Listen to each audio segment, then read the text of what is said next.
안녕하세요. 상담학 박사 윤슬입니다. 트렌드 명리심리 하루 10분 투자하시면 어느새 내가 보이고 상대가 보이고 관계가 보입니다. 윤슬의 심리살롱 좋아요 구독해 주시고요. 대인관계와 사회심리를 알아볼 수 있는 육신론입니다. 육신의 생화극제가 어떻게 되어 있는지, 어떻게 되어 있어야 성공하는지, 성공하는 사주 형태에 대해서 살펴보고 있는데요. 육신과 격의 관계이지요.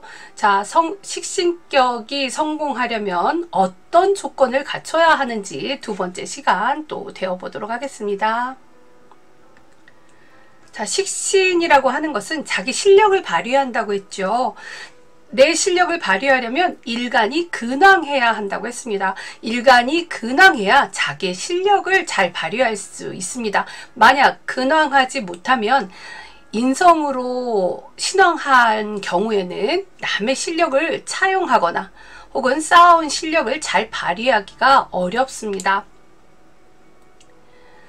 이 식신이 근황하면서 비겁으로 신앙을 해야지, 만약 근황하지 않은 상태에서 비겁으로 신앙하게 되면 자기 실력을 발휘하지 못하고 남의 실력을 빌려 쓰게 됩니다. 만약 내가 식신격인데 근으로 일간에 근이 있어서 또 근황하면서 비겁이 있다면 내가 다른 사람의 실력을 가져와서 또 내가 부리게 되는 거죠. 내 실력도 발휘하게 되고요. 특히 식신격이 이 근이 없이 또 재성이 있다면 과도한 어떤 치부에 욕심을 부리게 된다거나 하는 그런 일들이 발생할 수가 있습니다. 더군다나 식신격은 일간에 근이 있어야 그 힘을 발휘하는데, 근이 없이 관살로 왕하게 되면 또 자중질환 될 수도 있습니다. 자, 식신격은 식신격의 육신은 식신생제로 해서 식신이 편제를 생하는 식신생제의 삶을 산다고 했죠. 그 식신생제의 삶은요, 직접 고객을 찾아 나서서 경쟁에 이기고자 하는 의지입니다. 식신도 마찬가지고 편제도 마찬가지고 굉장히 이 외부로, 편제라고 하는 그 외부로 에너지가 쏠리는 거죠. 그래서 직접적으로 고객을 찾아 나서는 겁니다. 내 실력을 가지고 있으니 이제 내가 가지고 있는 어떤 것을 편제로서 경쟁에 이기고자 직접 찾아 나선다. 그렇게 경제 활동을 하게 되는 거죠. 식신생제는 이런 나의 또 역할에 맞는 그러한 능력 발휘가 되는 것입니다. 식신에 맞는 능력 발휘가 또 나의 실적으로 만들어지는 것이죠. 만약 식신생제가 신약해버린다라고 한다면 제조에 임하지는 않고 생산을 하지 않고 판매만 할 수도 있습니다. 대리점 같은 그러한 형태를 띠기도 하고요. 식신평제가 또 편관을 만나서 자기의 영역을 한없이 이렇게 확장을 해 나가야 되는데, 식신편제가 정관을 만나게 되면 또 납품과 생산을 동시에 할 수 있습니다. 식신편제가 편관으로 해서 또 이제 자기의 영역을 넓혀가는데, 편관이라고 하는 어떤 위험이나 위기를 막아주는 그러한 편의 생활을 제공하는 것이기 때문에 경비나 방역, 또 용역, 수송, 관리, 창고업, 그리고 수리 등의 업무를 감당할 수 있겠죠. 만약 식신편제가 겁제와 이제 식신이 편제로 생제를 하는데, 그 편제가 만약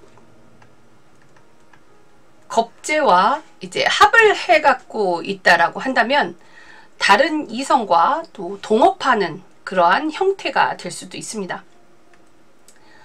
만약 편인이 식신을 이렇게 직접적으로 극하지 않고 편인이 겁재를 생해서 또 그 겁재가 식신을 생하고 또 그 식신이 편재를 생하게 된다면 어떠한 투자 이익이나 또 이때 식신이 강해야지만 그러한 이익이 남을 수가 있습니다.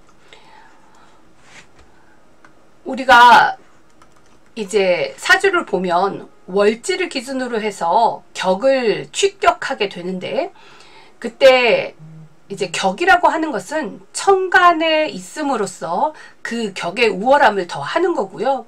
격은 일단 격 자체가 천간에 떠야 이제 격이 좀 왕해야 됩니다. 그런데 이 격보다 뭐 편재가 더 왕한다거나 격구신이 더 왕하다거나 격보다 뭐 상신이 더 왕하다고, 뭐 격은 월지에 있는데 이 뭐 제가 왕하다거나 하면 너무 설기가 되겠죠. 그렇게 되면 그 설화는 경쟁에서 어떤 결과를 얻을 수 없게 될 수도 있습니다.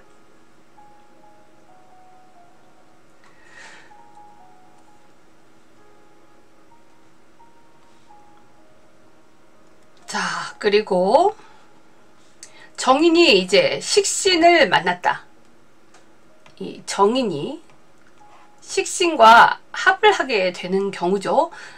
정인이 식신을 만났다는 것은 어떤 현장에 필요한 어떤 저작권을 가지거나 또 지적 재산권을 확보하는 것이라고 볼 수 있습니다. 이렇게 이제 식신이 편재로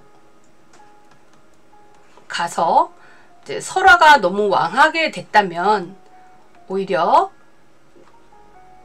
그 설화한 것을 이제 설화로 인해서 그 경쟁에 얻을 수 없는 것을 타협해서 미진한 관계를 보완하게 되는 것인데, 합파를 하지 못하면 설기가 되어버리고 설기가 되어버리면 그 능력 발휘가 되지 않습니다.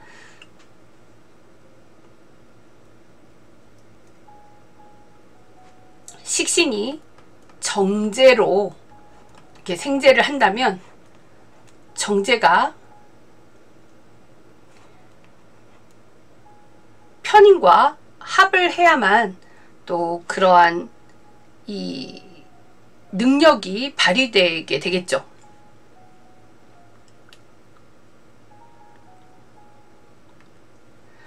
겁재가 식신을 생하게 된다. 만약 겁재가 식신을 생하게 된다. 비견이 식신을 생해야 하는데 겁재가 식신을 생하게 되면 그 식신이 정관과 합을 하여서 공기관의 업무를 대행하는 그러한 직무를 또 맡아서 할 수 있겠습니다. 그런 대행 업체가 될 수도 있고요. 또 그런 직무에 해당하는 일들을 할 수가 있겠죠.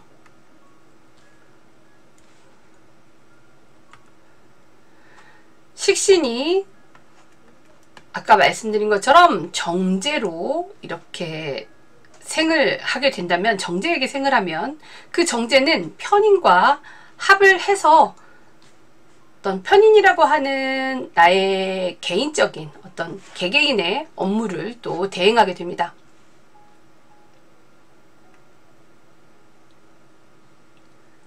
만약 식신격에 편관이 아닌 정편관이 혼재되어 있다. 정편관이 혼잡이 되어 있다면 정관을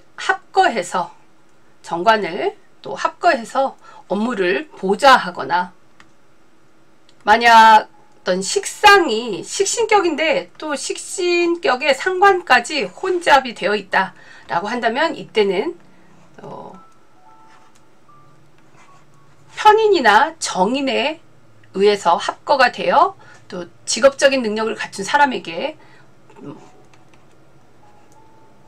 대신 일을 시킬 수가 있고 또 대관하는 일도 할 수가 있습니다.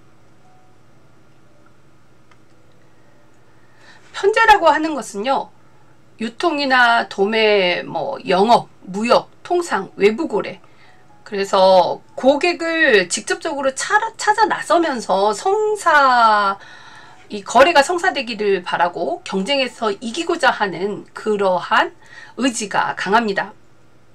만약 편제가 너무 왕해버린다 라고 한다면 그 식신의 판단이 약화됩니다. 그래서 영업 능력이나 물건의 품질이 떨어지게 되고요. 너무 동분서주하여서 결과가 없게 됩니다. 이러한 식신격이 정말 식신이 왕해야 된다라는 점. 그리고 만약 편제가 너무 왕하다, 식신보다 편제가 왕하다면 판단력이 흐려지거나 또 영업 능력이 그렇게 이제 좋지 않을 수 있으니까 너무 방만하지 말라라는 조언을 할 수가 있겠죠. 그리고 만약에 편관이라고 하는 것은 식신이 어떤 문제거리를 처리하게 되는데 비견에게 이제 생을 받아서 편관의 문제거리를 또 처리할 수 있고, 또 편관의 문제거리를 처리하고 또 비견으로 다시 이제 조직이 이렇게 커지는 그러한 효과를 볼 수도 있겠고, 또 편관이라고 하는 어떤 공을 세울 수도 있겠고요.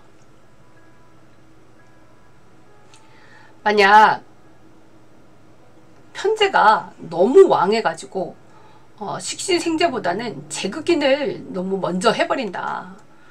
그렇게 되면 편인이 너무 제극되어 버리면 또 자신의 본분을 잃어버릴 수가 있습니다. 식신이라고 하는 게 이러한 편관을 이제 제화를 해야 되는데, 식신이 너무 약해서 나의 본분이 무엇인지 또 잃어버릴 수가 있거든요. 그래서 비견이 이렇게 생을 해주고, 또 편제가 식신보다는 약간 약하면서 또 편관을 제화도 하고, 그러한 역할들을 해줘야 되겠죠. 식신생제로 가면서 편인을 제화하면 풍요를 얻을 수 있지만, 편제가 너무 왕해서 편인을 제화하게 되면은 식신이 또 내가 무엇을 해야 될지, 특히 신약한 경우 이제 혼란에 이를 수가 있습니다.